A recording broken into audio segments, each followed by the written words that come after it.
Hi everyone. This week we will do mitral stenosis with a focus on the DDU side of things. As always, please ask questions as we go through. So mitral valve stenosis, it's I guess less common than it used to be, but 10% of all native heart valve disease in Europe and North America at least is mitral stenosis. Mostly it's isolated MS, but in about a third of cases there'll be combined aortic valve disease. It affects females more than males. Still worldwide, rheumatic mitral stenosis is the most common cause. This is, of course, more prevalent in low-income areas.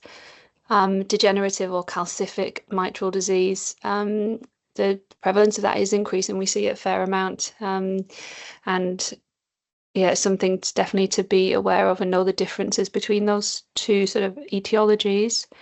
And how we, maybe can't use some things that we use in rheumatic heart disease, in calcific disease, and we'll go through that. Very rarely you'll see things like SLE, carcinoid, radiation, congenital things like parachute mitral valves and things that can lead to stenosis, but that's extremely rare. So by far and away, if you're going to get a mitral valve stenosis question, it's going to be rheumatic mitral valve. It might be calcific. That would be less interesting, I think, because everyone loves to show that, the classic sort of hockey stick signs and whatever. So I think, highly likely to get a rheumatic MS in the exam. So mitral stenosis in the ICU is obviously, like all valve stuff, it has its peculiarities to the intensive care unit, right? Where we see patients when they're in extremis, their flow conditions are all over the place, they're dynamic, we're doing things to them, giving them fluids, putting them on ventilators. And it just it really is like a stress test, isn't it, being in the ICU? So it brings on some so therefore there's caveats to be aware of. And generally the patients that we tend to see with sort of significant mitral stenosis tend to be, pregnant patients. It's not, I guess, uncommon that we see sort of decompensated young females who are pregnant either postpartum or, during their pregnancy. They come in and they're not even aware that they've got mitral stenosis, and then is diagnosed in pregnancy with that high flow state, unmasking previous asymptomatic mitral stenosis. Pre-existing MS, that gets worse with all of the things in ICU, sepsis, etc. Someone that's failing to wean from ventilation, often we pick up mitral stenosis in that context. And then I guess in someone where, maybe they've got an explained bilateral lung infiltrate or something, and maybe it's been missed on initial exams. Because I think unless you've seen it before, and unless you know what you're doing with Doppler and things, it can be missed. So if you don't remember anything else from this session, really want you to, be mindful that we always need to contextualize what we're finding in terms of valve anatomy and valve hemodynamics, and then the hemodynamic remodeling as well. We need to contextualize that in the context, to the patient that we've got in front of us. So what's their flow status? What supports are they on? Are they ventilated, not ventilated? What's their heart rate, etc.? Because those with a low cardiac output can have low gradients, for example, but still have severe mitral stenosis. And this is one of the caveats, of course, of hanging your hat on a gradient, which we should never do. And then those with high cardiac output states, so septic patients, patients that come to us in the ICU, often in sort of the early phases of their illness, might have high gradients despite having only mild MS. So you're not going to be making that 3 a.m. phone call, saying someone needs urgent mitral valve intervention, because they've got cardiac output of 10 with their decompensated liver cirrhosis from sepsis or something. So need to be really mindful of the context, and to be aware that, previous, like, patients might be completely asymptomatic with their moderate mitral stenosis. But then when you bring them to the ICU with, I don't know, they've got pneumonia ARDS or something, it may be a significant contributor. So even though if you look at their prior exams and it says they've got a history of mild MS even or moderate MS, have an open mind that it still could be contributing to their pathology, and addressing some of that might help you move these patients forward. So with that in mind, this is continuous wave Doppler through the mitral inflow, showing transmitral diastolic gradients. Would anyone like to comment on these two different patients, and do they both have severe mitral stenosis? So the gradient in patient A, if you like, the one on the left is 17, and let's say the gradient on the patient on the right is 10. So does this mean that they both have severe mitral stenosis? I'd be more worried Tell me about the why patient on the right, because first patient on the left, she's quite tachycardic. Interesting. And what does tachycardia do? What does a higher heart rate do to your gradient? It should increase the gradient, right? So yeah, that's what I was thinking. So You're maybe the absolutely right. gradient, So, yeah, I mean, definitely a good observation. So the patient there with the higher mean gradient has a higher heart rate, and we know that that's a common cause of higher gradients, definitely. But a couple of things that I'll just point out. So in fact, the patient on the left does have severe mitral stenosis. The patient on the right actually has mild mitral stenosis, but came with sepsis and a hyperdynamic state. Their baseline gradient is about 4, I think, but with a hyperdynamic flow state through the transmitral inflow, put their gradient up to 10. So, and you can get some other clues. So it's good that you point out the heart rate, but there are some other clues that one might be more severe than the other. And it's really the contour, the shape of the mitral inflow as well. Again, you don't hang your hat on this, but you can see that the patient on the left there with a mean gradient of 17 has this sort of concave shape. So imagine trying to measure their pressure half time as well, which will come on to what all of these things mean, but it would go on for forever, right? So you often see this sort of concave, really prolonged pressure half time when you've got a really tight mitral valve as well. So the shape can give it away. And often if the gradient is well above 10, like if it's getting towards 20, like that's going to be significant, if not severe MR, even if you have got a high flow state or you've got MR or you've got a tachycardia. Like when you're getting to gradients of around, up towards 20, generally these patients, don't have mild MS. Whereas the patient on the right, yes, they have a gradient of 10, but they've also got, we haven't measured out their pressure half time, but you can see that their pressure half time would be quicker, would be faster than the patient on the left. And also it's a bit of a trick question because you need to look at their old echoes or, contextualize the whole situation, look at the valve anatomy, etc. But it's really just to point out that don't hang your hat on a gradient. There are many reasons why your gradient can be elevated, and it doesn't automatically mean if it's above 10 that you've got severe MS. And I see this happening not infrequently where a lot of emphasis still, even though it's de-emphasized in the guidelines now, the gradient, it's people still sort of hang their hat on the gradient a fair bit, and we'll come on to talk about that. So how may we assess mitral stenosis in the exam? In the written part, it could be a pure knowledge question. So we might say, describe how you would assess MS severity using echo. And then you would go through all of the things that hopefully I'll outline for you today, but don't forget your background reading.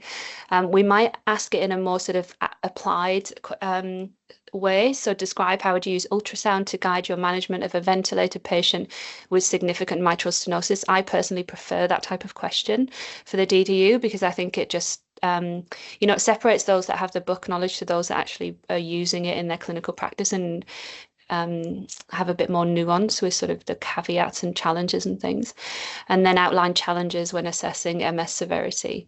And that might be sort of half like 5 marks or something out of a 15-mark question. In a Viva, probably the stem's going to be like a young pregnant patient who comes in short of breath and shocked, or with like hypoxia and they're ventilated or something like that. Or it might be a patient where the stem is like they're failing to wean from ventilation, or someone that's had a stroke and they've got thrombi and rheumatic MS or something.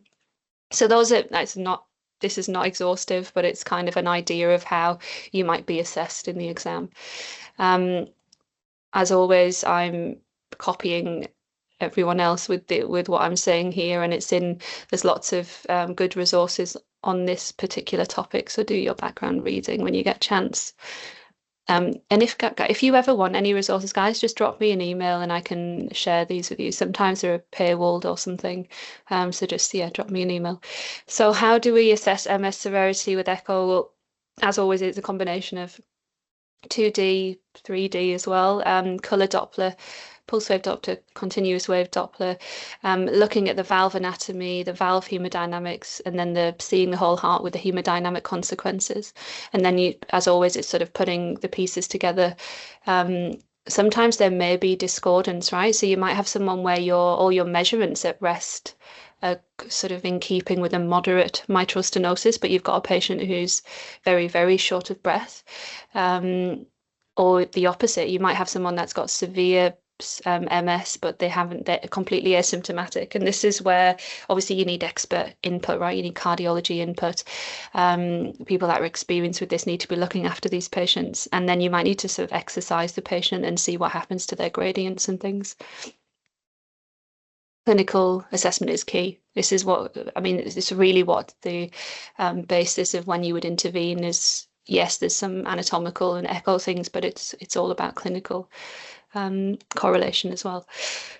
So this is important, particularly for MS, I think. I know we say it all the time because it's really important to see what the hemodynamic consequences are upstream and downstream. So the hallmark of mitral stenosis is that you have a high left atrial to left ventricular pressure gradient.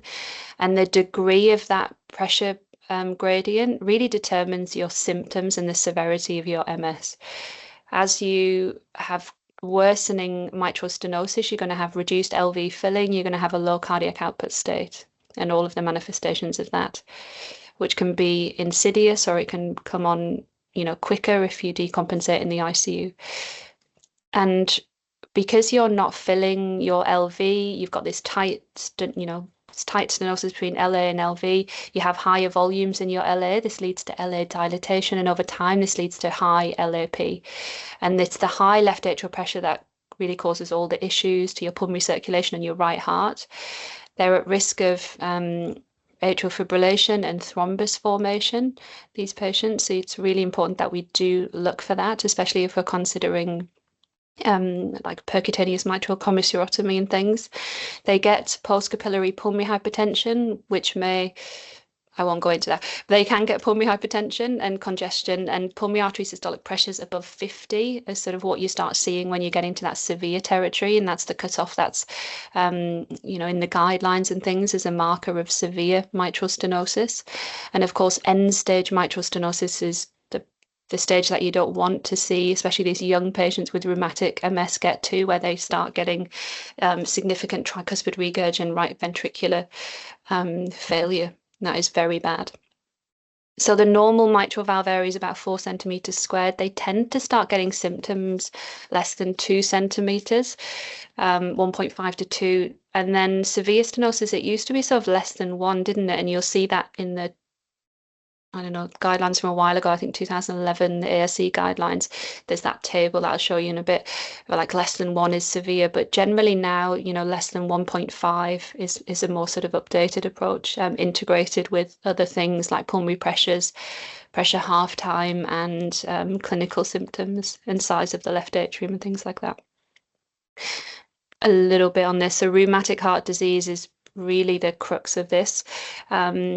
It's the most common cause of mitral stenosis. The hallmark of rheumatic mitral stenosis is commissural fusion. I don't think you'll be asked about these Ashkoff bodies, but the key is that they get commissural fusion. Let me just come to here. They also get thickening of the leaflet tips in particular. Later down the track, these arrows here show this commissural fusion, giving it this fish mouth appearance. They also get yeah, as I say, thickening of the leaflet tips. They get this classic hockey stick or diastolic doming of the anterior mitral leaflet, giving it this sort of hockey stick appearance as it goes up into the LVOT. Caudal thickening is quite common, and caudal fusion can happen, and they can actually get their narrowest point in their subvalvular apparatus, which is the whole key point about assessment is you need to fan up and down the mitral apparatus as well, because it might be that the narrowest point is actually below the mitral leaflet tips. Later, as it progresses, they can get calcification as well. So that's sort of classic 2D features of a rheumatic mitral valve. And then degenerative disease, as I say, is very common. It tends to be, we see this all the time in sort of elderly patients with renal failure, with hypertension,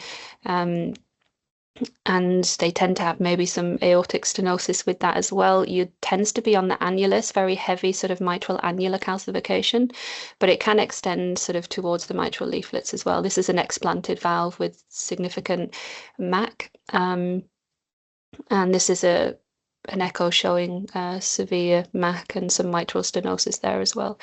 The tips tend to be spared as opposed to in rheumatic disease, where the tips, as you can see here, the tips are very thickened. Okay, so you should be able to spot on a parasternal, easily the difference between a rheumatic MS and a degenerative or calcific MS. It should be just like a spot diagnosis. And we'll go through some of that. So just to summarize, rheumatic commissural fusion tends to be younger patients.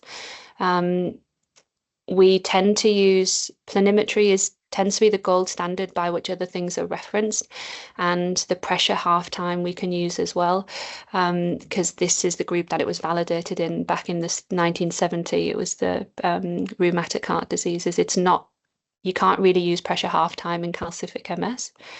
And then these patients tend to have their commissurotomies, whereas your calcific MSs can't have the commissurotomies or the percutaneous balloon microvalvuloplasty or percutaneous mitral commissurotomy, depending on what you read, because of all the calcium, and it will just crack and be very bad. And they tend to have like combined mitral regurg as well. So anything more than mild MR is a contraindication to be considered within that particular patient, because it could stop someone having these procedures if they've got more than mild MR.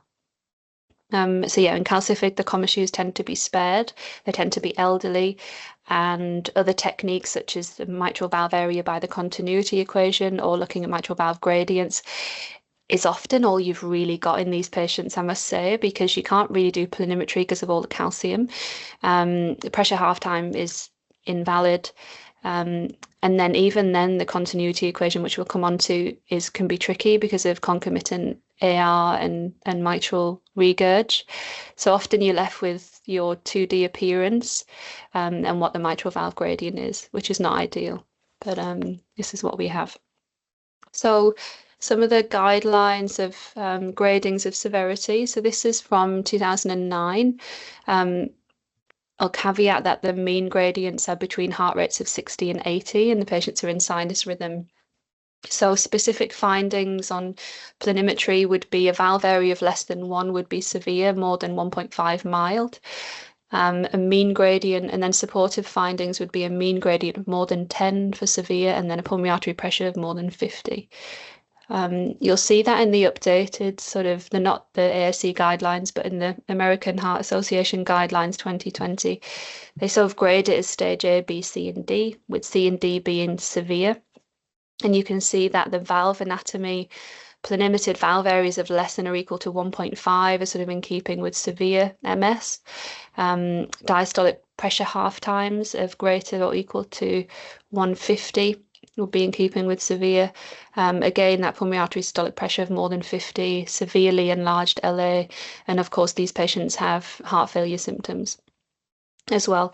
So we do all still use this table, but also just be mindful that in more recent times, the gradient has really been de-emphasized. And any gradient really between 5 and 10 could be consistent with severe, because the gradients are very much impacted by flow state, your cardiac output, whether you've got MR, and what your heart rate is, which makes it very difficult, right, in the ICU setting. Okay, any questions so far, guys? Okay, so these are the main ways that we quantify mitral valve area, either with direct planimetry, by pressure half time, or by the continuity equation, and sometimes the PISA method, which I will show you, but I must admit I never see this used in clinical practice where I work. So we've gone through sort of the 2D features. I'm just going to play that again so you can see. This is the spot diagnosis for rheumatic MS. Big dilated left atrium, thickened mitral leaflet tips, diastolic doming, hockey stick appearance of the anterior mitral leaflet. Some thickening you can see of the chordae there as well. There are other things.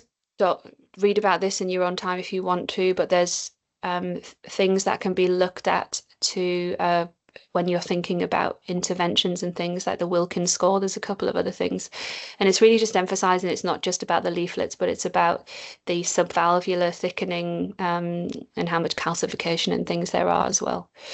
So I'll just go through this case of 52-year-old female, history of rheumatic fever, short of breath on exertion. So what we can see zoomed in on the left atrium and the mitral valve, severely dilated left atrium. We can see a thickened mitral valve, not as thickened as the last one that I just showed you, but it looks to be more predominant to the leaflet tips. And there looks to be this hockey stick or diastolic doming appearance of the anterior mitral leaflet. Does anyone want to have a guess at what I'm showing here? Obviously, it's M mode through the mitral valve. What's it showing? What things can you pick up on this? Is there something wrong with the movement of the posterior leaflet? Yeah, it's thickened as well, isn't it? It's not going through it perfectly. You can see on the 2D Okay. it's missing it. Yeah, what else can you see from this? Particularly the anterior mitral leaflet. Comment on what you can see there. I mean, other than what you've already mentioned, like it's thickened. Nice. I mean, it doesn't have that characteristic waveform either. Like the different, I forget the names, but they're different like points. Yeah, nice. But maybe I'll just stop there. That's all I got. That's good. That's good. Does anyone else have any thoughts on that? I mean, it's a bit academic, I suppose. Although, I mean, yeah, you could be shown this at the start of a DDU Viva or something, and then you'd be expected to spot straight away that it was probably rheumatic MS. So there's this reduced EF slope. So normally, as you were saying here, this is normal, right? So it's just like your E and your A. So you get your E wave and your A wave. I'm going to ignore the other things. But and this bottom peak is called the F. So in rheumatic mitral stenosis, the classic things that you get is this reduced EF slope. And you often lose that A wave, right? Because they're in atrial fibrillation, but you lose it anyway, even if they're in sinus rhythm, and you get sort of, this appearance with this reduced EF slope. And you also get thickening of the tips, which you can appreciate on this one as well. So those are some classic things on M mode, which they love in exams. And it could come up in the DDU and anyone doing the American exams. So that would be normal, and then this is what happens in mitral stenosis. Okay, this is the short axis at the level of the mitral valve, and I think a key thing to point out, obviously planimetry is what we all want to do, right? But imagine trying to do planimetry on this and getting a true feel for how severe that MS is. You can't really, see it properly, can you? What would be ideal? And it looks like it's going to be fairly large, even though this patient, probably has significant mitral stenosis.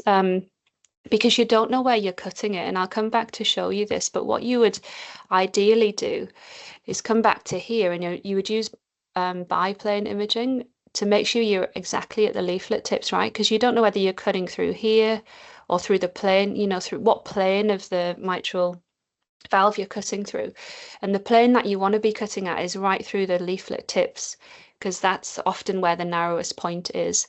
Whereas in this in this short axis, if you're not fanning through properly, you could absolutely just be catching it obliquely and completely overestimate the mitral valve area.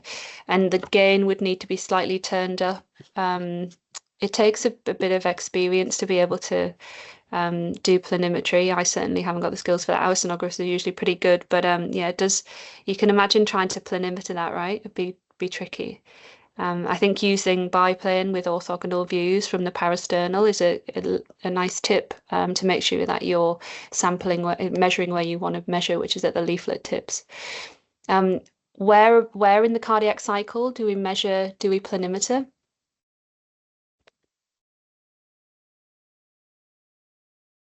Systole, diastole, early, mid, late? Mid diastole.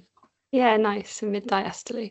So the planimetered area for that patient I just showed was 2, which would be mild, mod, severe.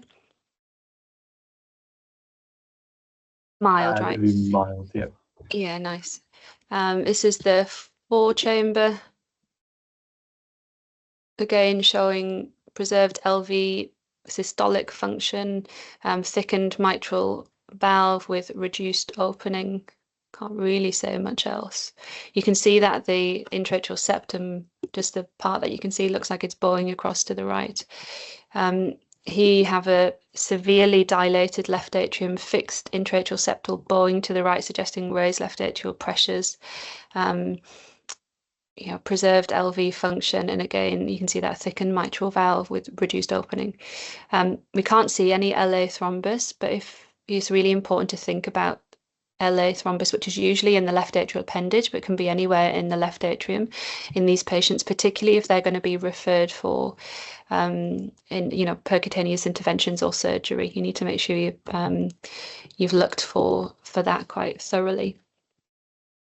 So back to this planimetry, we measure it in mid-diastole, important to fan through. As I said, it is important to know in what plane you're actually measuring. So if you're obliquely cutting, you're going to completely be inaccurate with your planimetry.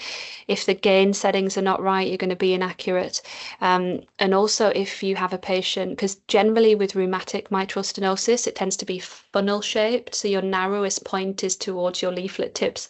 And in fact, sometimes it's below that in your subvalvular apparatus, particularly in patients that have had previous commissurotomies and present again with mitral stenosis. Often their narrowest point is in the like the caudal area, like the subvalvular area. So yeah, just to be mindful of the pitfalls of 2D planimetry. It is the gold standard for which other valves are referenced, and that's because when they've looked at studies and they've looked at explanted anatomical valve areas, it's the planimetered valve area that correlates best with that. Obviously, over time, it's become clearer that probably 3D planimetry is better, and that's because you can really get orthogonal planes. You can sort of go through the different planes of the valves and be perpendicular to where sort of the funnel is and the narrowest point, and you can really pick where you want to then planimeter the valve. So here you would scroll through. And you do this usually after your exam, like you can do it on QLab with the Philips, and it's the echo packs with the GE machines, and you can sort of go through and move these markers and figure out the narrowest point, and then you do your measurements actually on this. You get your 3D volume set here, but you do your measurement here on this part. But I also see people just tracing the 3D image as well. But I think probably the best is to be tracing it out on here once you've got all your, once you're completely perpendicular, you're in the right plane, and then you would trace it out there. That's what we ideally should be doing. We can use color Doppler. So with color Doppler, you tend to see this sort of flame-shaped jet. There's flow turbulence on the inflow. You tend to see this Pisa forming, which tends to catch your eye as well. It's important to look for that because I think we can all get distracted a little bit by the mitral regurg and not look for the Pisa on the inflow. So if you see this Pisa forming there, then you know you've probably got some degree of mitral stenosis. Again, just watch your scale in your gain settings. But this turbulent inflow into your LV, if you haven't noticed it on 2D, then this should raise suspicion for should there, is there mitral stenosis? Of course, it doesn't quantitate anything. It just gives you a bit of an idea that you're dealing with stenosis. What does this show, guys? There's a couple of things, but what can you point? How would you describe this color flow Doppler?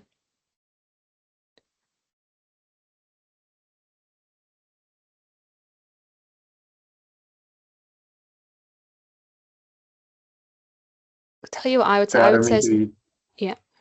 No, I don't mean to be like the only one talking, but so I call that like mixed mitral valve disease. Like there's a Pisa dome, but also some margin. Nice. Yeah, very nice. What else can you see? Oh, and the AR as well. Yeah, it looks like some mild AR, doesn't it? Yeah, nice. So it looks like there's mitral stenosis. There's, probably some moderate mitral regurg, it's hard to tell, and yeah, mixed valve disease. And this is quite common, right? That you would get this mixed, like in about 40% of them, they'll have some degree of MR, which is important to quantify and document because it can have implication. Yeah, as I said, if they're going to have percutaneous mitral commissurotomies and things. So yeah, important to spot that. Moving on to continuous wave Doppler, this is where we do our mean gradients, transmitral gradients.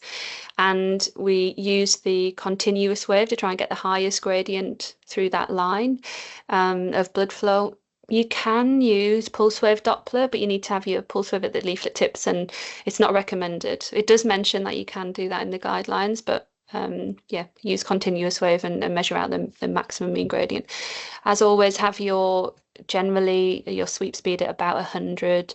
You want to have your scale set correctly. You want to, so you can maximize accuracy of tracing, have your gain settings optimal, and then, yeah, just sort of trace it out. And generally in sinus rhythm, you could average 3, in AF 5 to 10. Always report your heart rate at the time of the gradient when you're reporting your mean gradient as well. So this patient has a mean gradient about 9.5 or yeah, so I mean it's pretty easy to measure the mean gradient.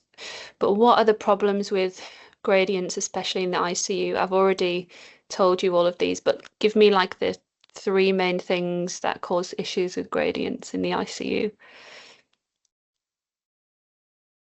There's one of them.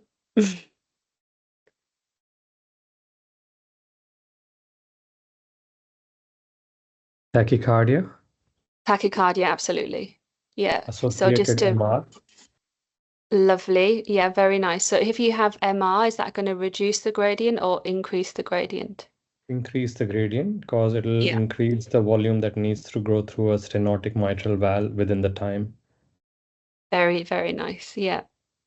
Lovely. So high flow state for whatever reason, so high cardiac output states, mitral regurg and tachycardia is all going to increase the gradient.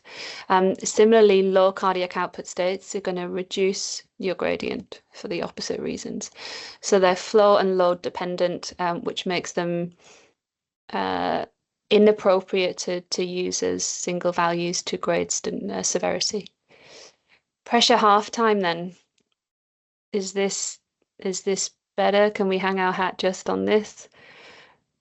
No, never. We can't really use it for calcific stuff. For rheumatic stuff, it does correlate pretty well, but there's so many caveats with it. So what is the pressure half time?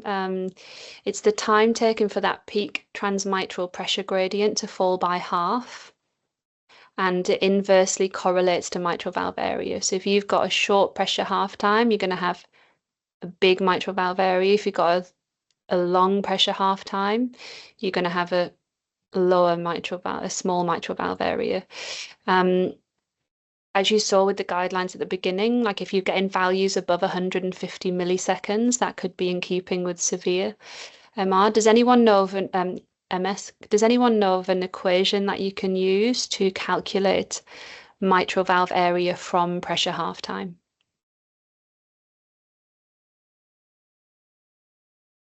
(220) divided by under root of pressure half time equals to mitral valve area. Yeah, very nice. Very nice. So we do 220 over the pressure half time, and that gives us our mitral valve area. I quite like this depiction. I haven't referenced it. I have to dig out where I got that from. But this is someone with a normal mitral valve, right, without stenosis. So you have this gradient between your LA and your LV. Obviously, then you get filling in diastole. In mitral stenosis, you've got this really high left atrial pressure, and so you have this is this light grey line. So you have this huge gradient between your LA and your LV, and then you have this pressure gradient, which is this triangle here. So that's your transmitral pressure gradient. And then the time it takes for that to reduce by half, that gradient, that's your pressure half time.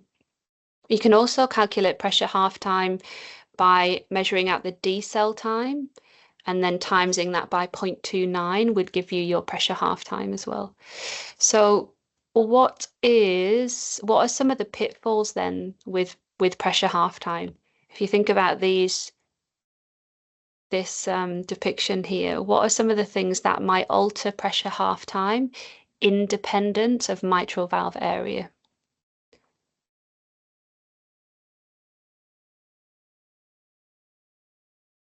The graph that we get with the continuous wave, sorry, the slope may not always be a straight line, and sometimes it can be sort of like a curvature, which again limits the accuracy. Yeah, lovely, really nice. So I think so if it's curvilinear, like this bottom right one here, it's really hard to know like where you're tracing, right? Because it's curvilinear. Those are the most annoying ones, I think, because you really can't measure it out. That's when it's got this concave appearance. Another fairly common thing is this sort of bimodal peak. So if you have this initial, or this ski slope, if you like, if you have this initial peak with this really steep sort of pressure half time, then you have this middle part which is less steep. Which one would we use to calculate pressure half time? This first one, a line down here, or a line across here? The middle one. Yeah, really nice. The yellow dots might have given it away. So you ignore this first peak and you do this middle part here. Nice. This is what I mentioned earlier about this convex kind of pressure half convex sort of mitral inflow. Usually when you're seeing this, guys, you've usually got severe mitral stenosis. This actually a prosthetic valve. But look at the mean gradients here, almost 40. That's someone that's in a lot of trouble. And then the other problem you can have is this beat to beat variability. For example, this patient has AF, and you can see the pressure half time, alters fairly significantly with every beat. And I think that they recommend sort of averaging between 5 and 10, but it just makes it tricky. And you probably can't use it as much. However, these are the pitfalls I was actually talking about.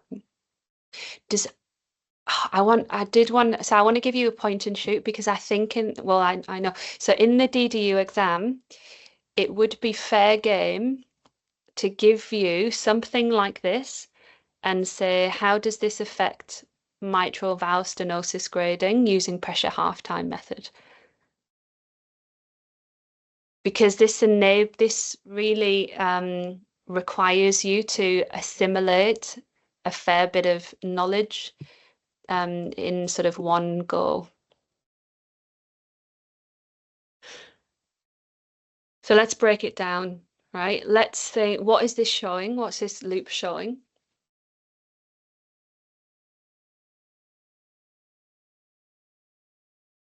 Severe AR. Severe AR, very nice. Right, so even if you haven't read about this yet, right, let's use first principles. So if you have someone with severe AR, what's that going to do to their left ventricular pressure, end diastolic pressure? Elevated. Elevate it, right? So then what's that going to do to your pressure half time? Generally. Shorten it. Prolong it. It's going to shorten it, right? Because your this come back to this thing, this is going to go up like that, like really quickly. So the time taken for that LA and LV pressures to equalize is going to be shorter. So you're going to underestimate the severity of your mitral stenosis. Does that make sense to everyone? So anything that increases your left ventricular end diastolic pressure, whether that be diastolic dysfunction, severe AR, that's going to shorten your pressure half time and therefore underestimate severity of MS. All right, bonus points for this one. How would this, again, this would be fairly fair game, I would say, but it is quite tricky, I reckon. So if you saw a patient like this who also had mitral stenosis, how would this impact mitral stenosis severity assessment using pressure half time? Is it atrial septal defect? Very nice. Lovely. So And because the LA will quickly empty into RA because of the pressure gradient, that means the pressure half time will be shortened and the MS severity will be underestimated. So like a moderate or a severe will be said as mild or none. Yeah. Beautiful. Very, very nice. Do you, for a cherry on top, do you know the name of this syndrome where you have ASD and mitral stenosis? Lutembacher or something. Yeah, very nice, very nice. Top marks. This is not a pass or fail question, guys, but the idea is that you see that this is it's a massive ASD, and how that impacts pressure half time. So just to come back then to pitfalls of pressure half time, which are really important. Anything that's going to impact your left atrial because remember, right, we're using this pressure half time to tell us how tight this hole is here, but the compliance of this chamber and the compliance of this chamber are absolutely going to impact how quickly those pressures equalize. So anything that impacts left atrial compliance, left ventricular compliance, or other things that might happen in the LV that alter the pressures inside the LV and diastole, so severe aortic regurg, are going to make this pressure half time inaccurate. And it's less accurate, as I said at the beginning, in calcific MS. You can't use it immediately post percutaneous commissurotomy. It's inaccurate. But the one good thing about pressure half time, which is I like it in some ways because it's angle independent. So they did studies where they looked at different angles of incident, Doppler angles of incidence, and they found that it was pretty steady regardless of the angle. So it's quite good from that perspective. But so many reasons in the ICU, right? Because of the changes to chamber compliances and filling pressures and stuff that you really can't use pressure half time that much to, sort of guide MS severity. We talked about some of the other caveats with actual measurement of that. So we can also use the continuity equation to calculate mitral valve area. This tends to be smaller than the planimetered area because it's the effective orifice area, just like when we have aortic valves and things like that. It's the same thing, it's the effective orifice area. It's particularly recommended this when we're doing effective orifice area calculations in mitral valve prosthesis, and we might do a prosthetic valve session again in a couple of weeks or something. But this is the equation that you would use. So your mitral valve area is your cross-sectional area of your LVOT times your LVOT VTI, so essentially your stroke volume, over the mitral valve VTI. And that's just rearrangement of the continuity equation, which you'll all be familiar with. So with that in mind, can you quickly calculate what the mitral valve area would be using the continuity equation in the following patient. This could come up in the exam. As maybe as like a point and shoot thing if we gave easy numbers.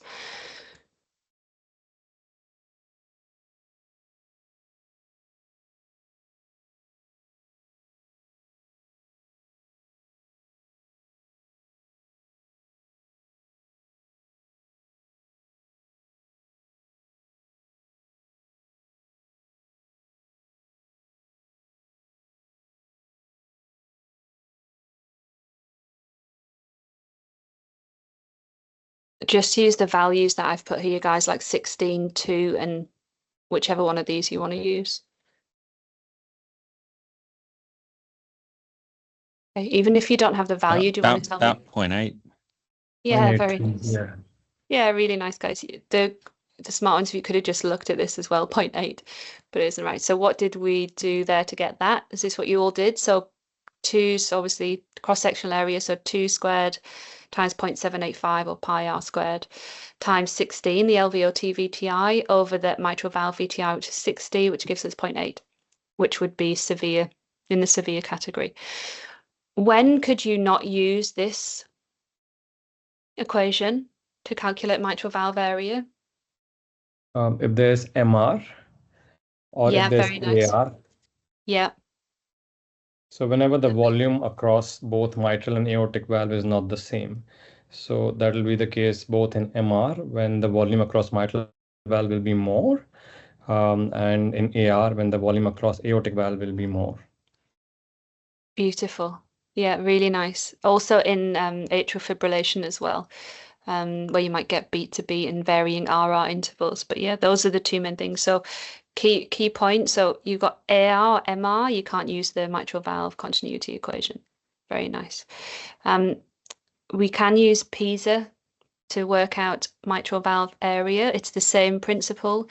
Flow is area times velocity.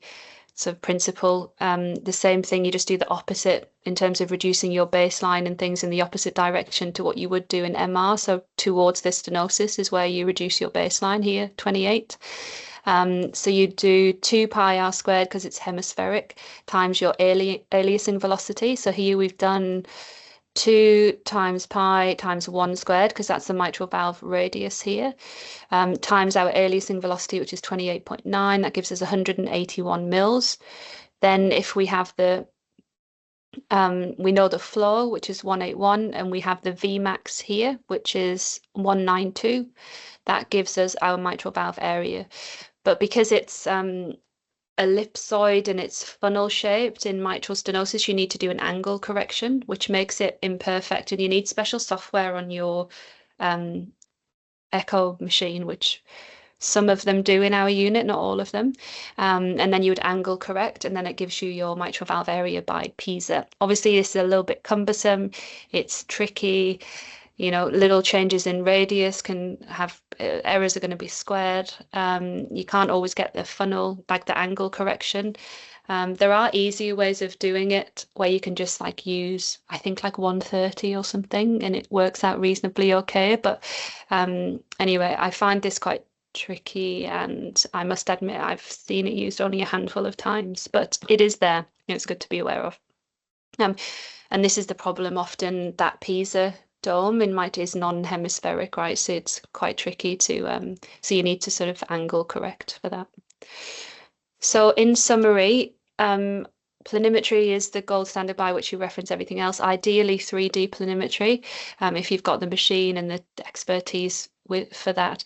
You do need to have good acoustic windows. It's not feasible in a few patients. I find in clinical practice it's more than 5%, particularly in the ICU. And you want to be at orthogonal views to ensure you're at the leaflet tips and you're not, sort of too high up in the left atrium and overestimating the area. So be mindful of that. The pressure half time can be useful. You can't really use it in calcific MS or in patients with other things that might alter the pressure half time, which we just talked through. Continuity equation we've just talked through. You can't use it in AR, MR. I think more than moderate, you probably would be off the table, and be very mindful if even in mild. And then PISA's, obviously it's time consuming, and then you've got all the presumptions that you need to have for the PISA method, which makes it imperfect. All right, guys, so we've got some cases. Now, maybe I'm happy for any of you to have a go at this. I hope it's feels like a safe environment. I know it's been recorded for being online, but honestly, I've made a fool of myself so many times on here that I don't know, like you can't say anything that's silly basically. These are tricky, it's not straightforward, and we'll just sort of work through it together. But if I have any volunteers to go through, that would be awesome. Maybe people that are coming up to their vivas. It's good practice. I think they do get a bit trickier as we go along, so it's always good to start first as well. If we have any volunteers. Yeah, I can go first. I'm doing exams soon. All right. Shall I make up? I'm actually not going to make up the vignette. I can't quite remember. I think it's a young female. She's definitely short of breath, but I can't remember the exact circumstances. Anyway, here we go. So that's how we made esophageal 4-chamber view, zoomed in on the mitral valve. I think the anterior of this doming of the anterior mitral valve leaflet, and both leaflets look thickened with restricted opening. LA is also significantly dilated with quite prominent sec.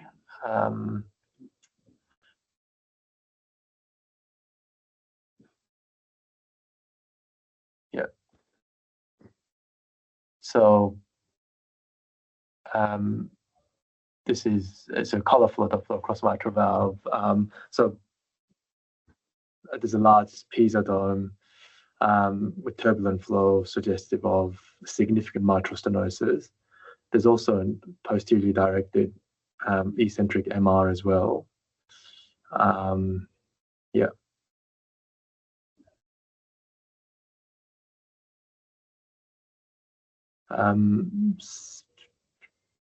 So that's at approximately for 70 degrees. I think these would be A1, P2, and A3 scallops. Again, supports what we saw earlier. Do that again. Sorry, just stop you. Just tell me what the scallops are again. This one, and this one. This one? That's A1. Oh no, that's P1. Yeah, nice. P1, A2, and P3. Yeah, very nice, Helen. Yeah. Good. And then otherwise, again, a large sort of PISA dome supports what I saw earlier. LA again appears large, no obvious thrombus on this view. Yeah, mean gradient is sort of significantly elevated. This would put this patient at least at the moderate category. And in fact, with the mitral valve area, is also calculated by pressure half time is significantly decreased as well. Again, I think both values indicate that this patient would be at a moderate category. Just go through it. So we've got a mean gradient of 13 and a pressure half time of almost 250, right? And that's giving us a mitral valve area of less than 1. So we know that these values are not perfect, but they are concordant, aren't they? And they're kind of coming together with what you've seen 2D and colour so far, putting the patient in. Yeah, severe category, isn't it? Severe category, absolutely. Yeah. So supporting a severe mitral stenosis, definitely. And this is at a heart rate of 64, right? So imagine if this patient was tachycardic as well with that gradient. And it kind of supports what you're seeing, right? With your 2D, you can see it looks severely restricted. Nice, Helen. All right. And we've got some 3D just to finish it off. But so what's this? What are you looking? I mean, you're not expected to know 3D stuff. But what are we looking at here? So is that the ventricular aspect of the valve? Yeah, very nice. Yeah, so you're in the LV looking up at the mitral valve, which I find quite useful in these MS cases. You can look at sort of this, and you can sort of pause it and freeze it in real time and spin it around and stuff like that, and look at all the subvalvular apparatus and things as well. And then this is looking at it from the left atrial aspect. Oh, it's getting in my way all the time. And yeah, just to point out, I mean, the anatomy is beautiful, isn't it? Look at the commissurals. You've got terrible commissural fusion, that sort of fish mouth appearance. You've got this tiny, tiny mitral valve area, which they probably sort of fanned through and measured out as well. But even on this frozen one, measured out at 0.7, which kind of fits with what we're seeing with the gradient, with the pressure half-time, with the 2D and 3D appearances. Yeah, it's very nice to see that and see how this is classic for a rheumatic mitral stenosis. You don't get more textbook than that, really. What else do you want to look for on your toe study with this patient, Hewan? I also want to assess the degree of pulmonary hypertension. Yeah. Yeah. So that's looking at the TR jet. Okay, so we've got that here. Yeah. So again, yeah, the velocity is like significantly increased. So, I mean, that I think, if I added that with the right atrial pressure, I think that'd be close to 50. So again, it's sort of in keeping with what we've seen so far. Yeah, very nice, very nice. Yeah, I mean, it's the TR looks like it's probably going to be mild mod, doesn't it? You'd need to see it in more views, and it's hard to comment on the RV size there because you're off axis with that 45 degree. But I mean, the function looks to be like preserved, like normal, doesn't it? What else do you want to look for? So you mentioned the pulmonary circulation, the RV. Yeah, I also want to quantify the MR a bit better, sort of have implications for the management, and other. So aortic valve can also be infected with rheumatic heart disease. So yeah. I must say, I mean, on 2D, it appears normal. Good opening, color flow again looks normal as well. Nice. And then there's a couple more things you want to look for. Yeah, I've got LAA for thrombus. Yeah, and really, like, this is just an aside point, but practically when you're towing these patients, you really want to do a full sweep through your LA. You can miss, roof thrombi in the LA and things. It's not all about the appendage, but yeah, having a good look through the appendage with biplane and all of that, and really sweeping through it, it's important because it can be missed. Very nice.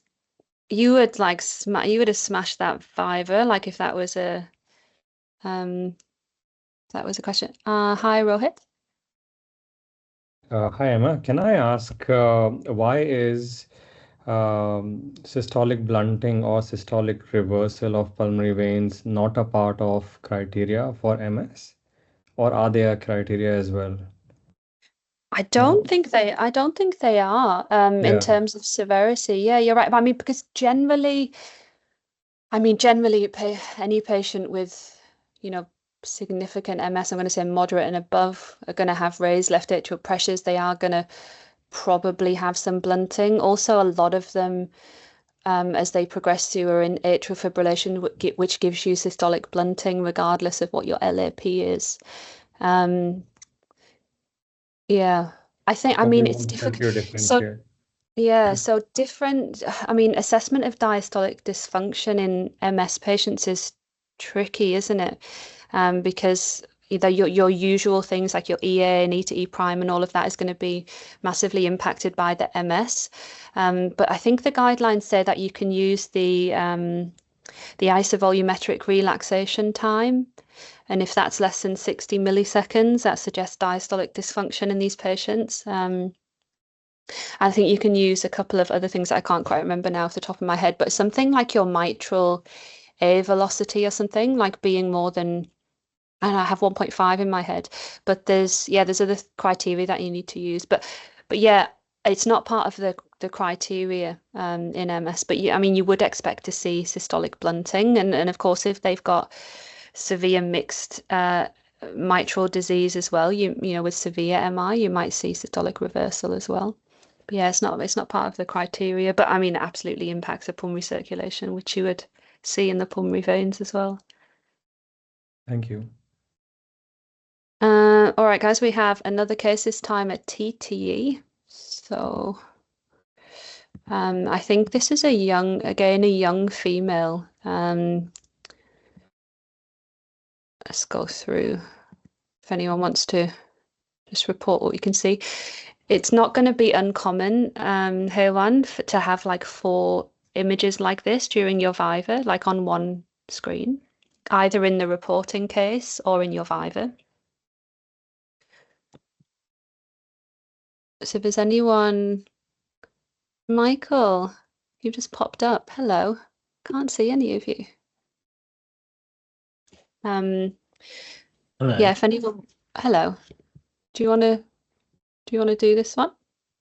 No. Not really. Okay, fair enough. I might give it a go, Emma. Yeah, go for it. Right. Yeah. Let me play them again. So I'll start with the top left image, transthoracic echo, parasternal long. I'll focus on the mitral valve given we're talking about mitral stenosis, but I usually go in a circular manner. So the RV-OT, bit of the RV seems to be contracting well. The aortic valve looks thin, opening well. LA looks dilated. Mitral valve, again, I can see a lot of papillary muscle, so can't see the mitral valve very well, but it looks like a bit of hockey stick doming of the anterior mitral valve leaflet.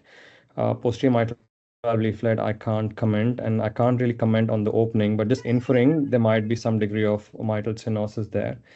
The image to the top right is a color Doppler across a large area. So I can, again, some maybe outflow velocities in the RV outflow tract. The aortic valve, again, sorry, stop playing for me here. The aortic valve, there's no obvious AS that I can see. Can't comment on the AR, it's just a bit too fast. There's a bit of mitral regurg eccentric towards the posterior LA valve, sorry, LA wall. And there's again there is turbulent flow from the LA into the LV, suggestive of a degree of mitral stenosis. Lower left is parasternal short axis at the level of the mitral valve. I can see some turbulent flow right in the center, but the phase in which it's happening, I'm not able to comment on, so I need to slow it down to sort of guess whether that's MS or MR. And to my bottom right is parasternal short mitral valve again. It shows a bit of commissural fusions with thickening of the tips, again concerning for rheumatic mitral valve. Top left, apical 4 with color Doppler across mitral valve. There's a Pisa dome in that still image when the loop stopped into the LA cavity. So again, suggestive of significant MS.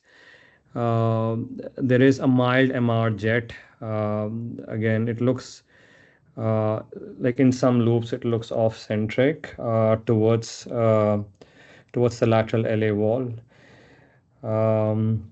I'll comment on the bottom left image. Okay, yeah, so top right image first. So overall, the heart seems enlarged.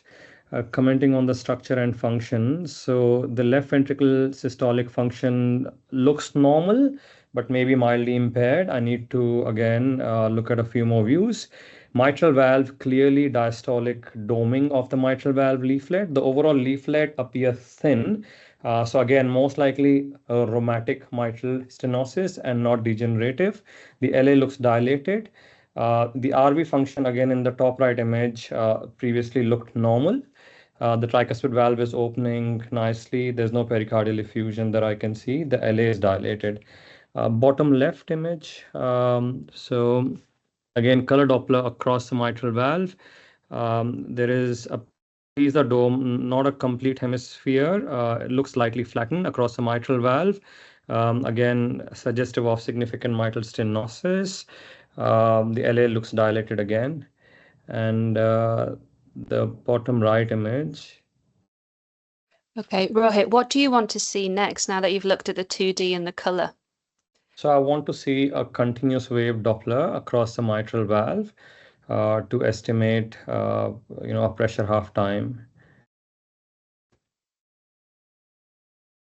Yeah, so the pressure half time, so what's the heart rate here? So it's a bit tachycardic, and okay, the pressure half time is 109 milliseconds, and the mitral valve area by pressure half time is 2, but it doesn't fit with my 2D impression of things. So again, What else can we look at? So we can do flow estimations of mitral valve area by the continuity equation. We could. I don't think I've got that for you. Or maybe I have got that for you. But what else can we look at just with the continuous? So first, do you trust that? Yeah, do you trust I that? don't. Yeah, it's rubbish, isn't it? I wouldn't be measuring that as a pressure half time. Yeah, it doesn't fit with my 2D impression of things. Beautiful, and I love that. Like you say, look, this is not a great trace. I'm not sure I'd be trusting that. It doesn't fit with what I'm seeing otherwise. Can I see other things? So there's your gradient. Mean gradient, sorry, yeah. So the mean gradient is 10 millimeters. Again, in the old guidelines, it'll be moderate, bordering on severe. But with the current guidelines, 5 to 10, with the other parameters would qualify for severe. This is M mode. The image on the right is M mode across the anterior mitral valve leaflet. So things you spoke about earlier, it's thickened, and again there is loss of distinction between E and A wave, and also loss of EF slope. On the left is a continuous wave Doppler. So what am I seeing? So it's across mitral valve. There's a bit of MR which is happening in systole, and and then there's a mitral stenosis. I would have to measure the gradients to. I think you already did that in the last image here. Yeah, it was around 10. Yeah. This is the TR velocities. So 2.7 TR max pressure gradient is 30. So 30 plus RA pressures. So we're clearly in the pulmonary hypertension territory, whatever the RA pressure be.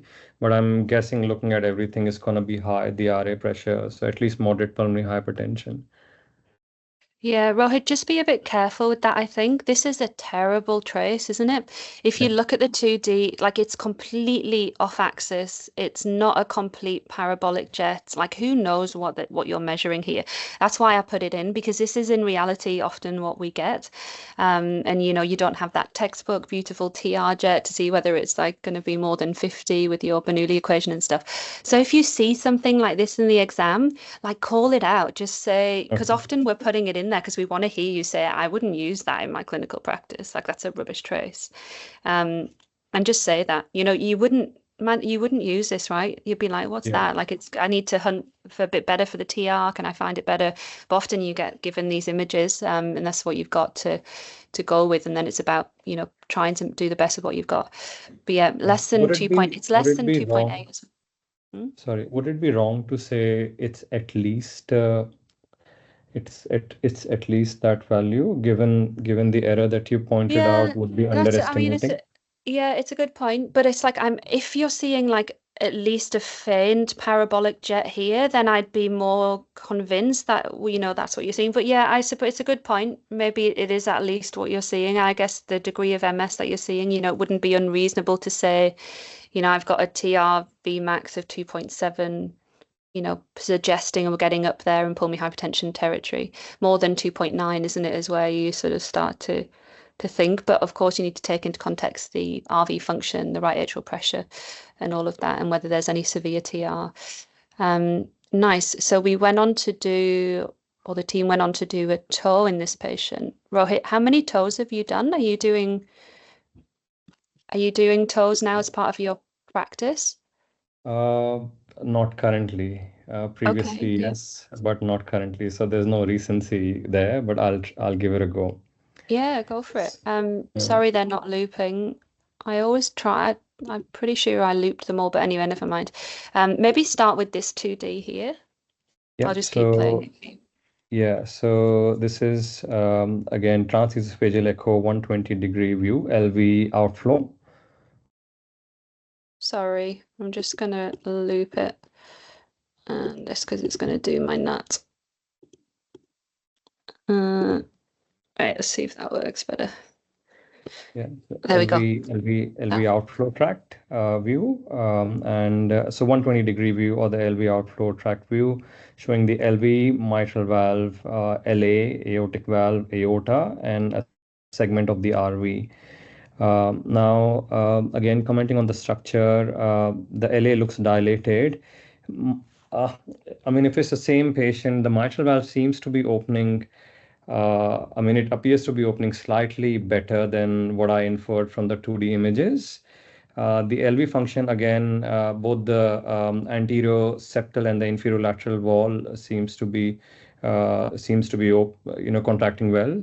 And the aortic valve, it's a bit off axis, but seems to be opening okay.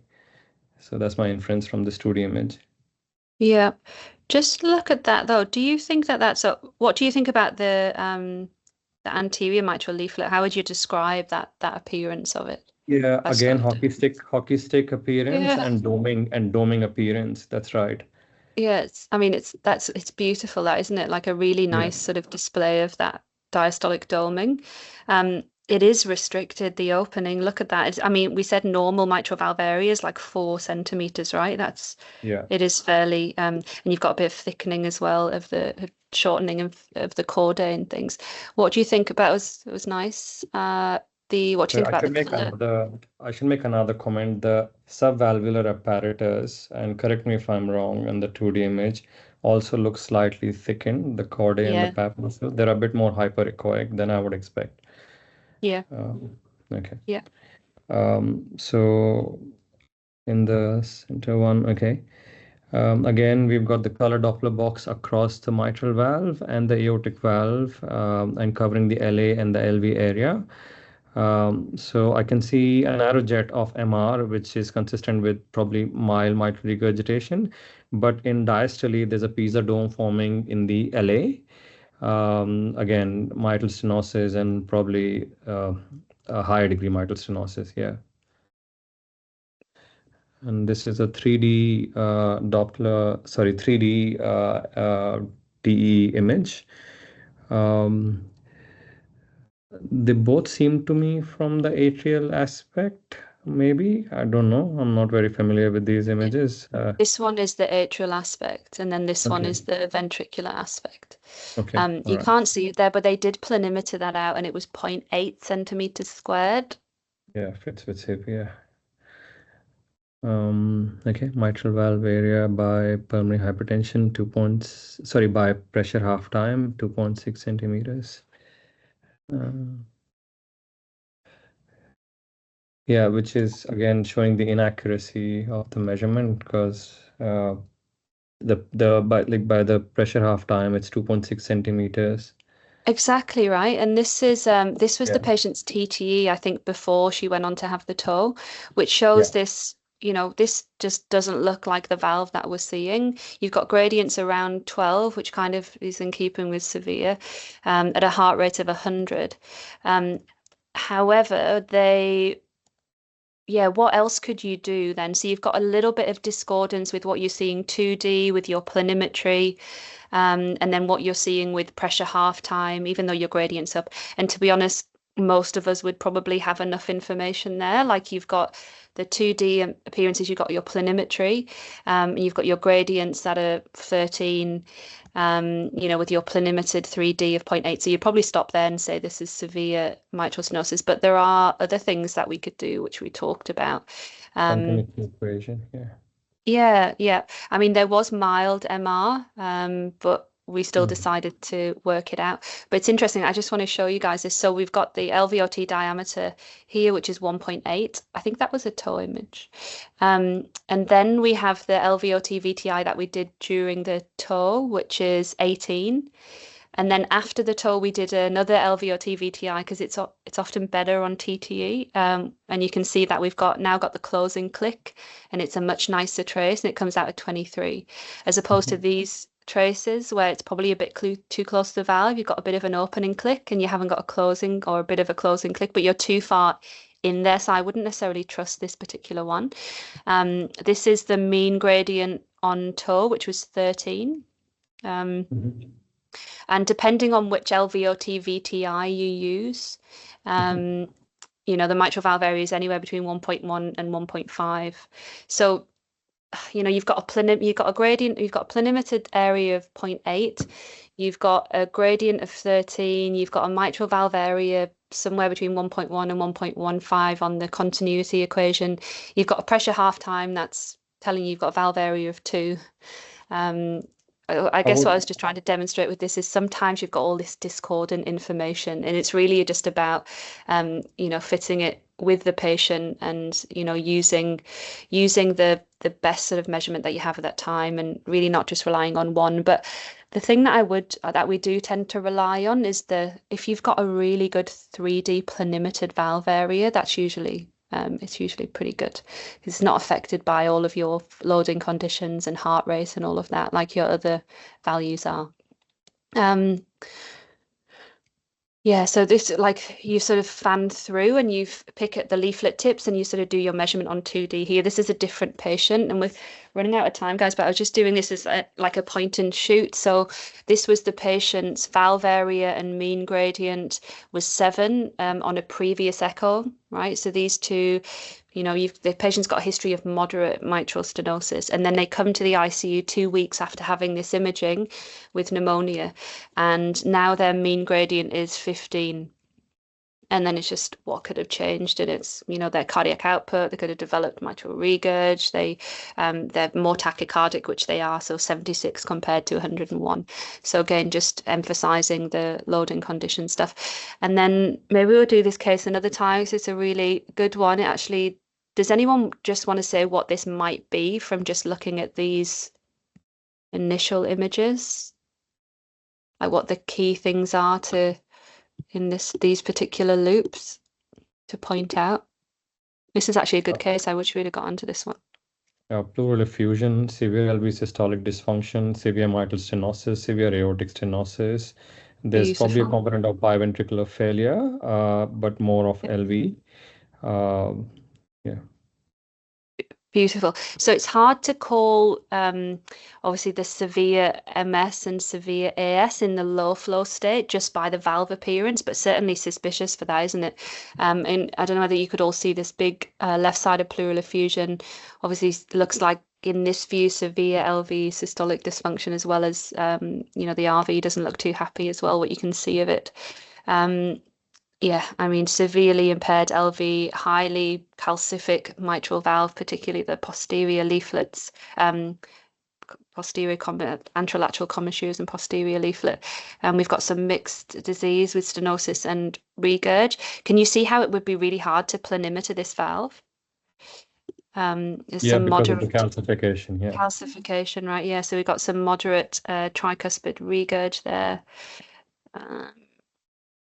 And just showing a little bit more of severely impaired LV, severely dilated LA, fixed bowing to the right, raised left atrial pressures, horrendous calcification, significantly reduced mitral valve opening, again thickened calcified aortic valve, looks like with significantly reduced opening, 2-chamber showing similar things. You can also see pleural fluid up here as well.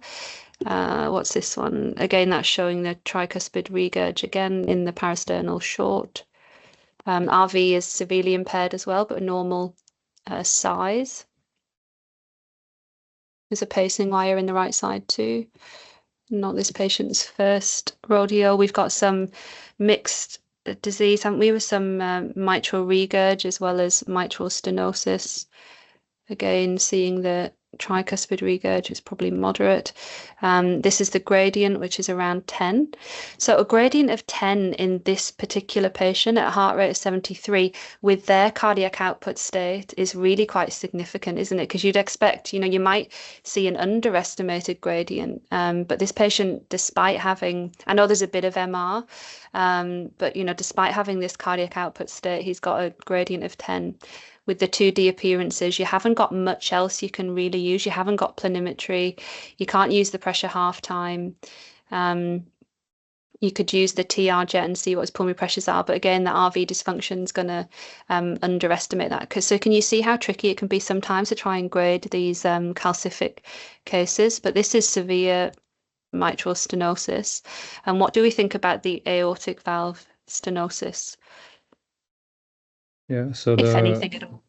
Yeah, Vmax is 4. Even with the poorly contractile ventricle, the velocities are hitting 4. So this definitely severe aortic stenosis.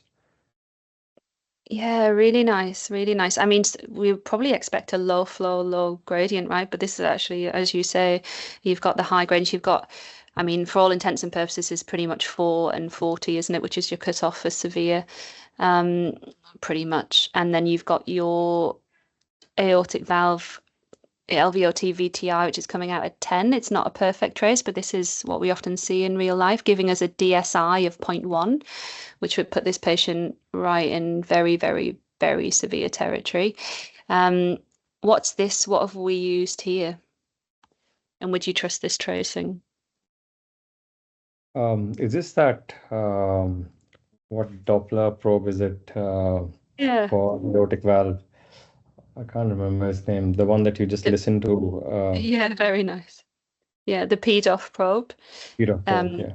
Yeah, which is, you should always try and, do suprasternal and supraclip, all of those with your smaller footprint of the PDOF probe. It takes a bit of practice. I'm no good at using it, and I guess I mean, I wouldn't be traced. There's nothing really to trace out there, but if you look at what's been traced out, it's 4.17, but it's you wouldn't use that tracing. But regardless, it looks like there's severe aortic stenosis as well. So it's a case just highlighting often the complexity in these more, older patients that tend to have calcific MS, as well as other loading conditions and other valve pathologies and things that can make it quite tricky sometimes. And I think we'll leave it there, guys. Any burning questions? I've 25 minutes over time as well, so I've taken a lot of your time. But yeah, any questions? Just maybe give us a I don't know, email or something. Otherwise, we'll see you.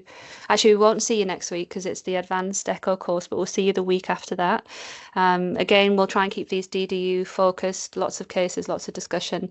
But yeah, give me a shout if you have any ideas for things that you might want to see. Otherwise, we'll see you next time. Thanks, Emma. Thanks very much. Thanks, Emma. You're amazing.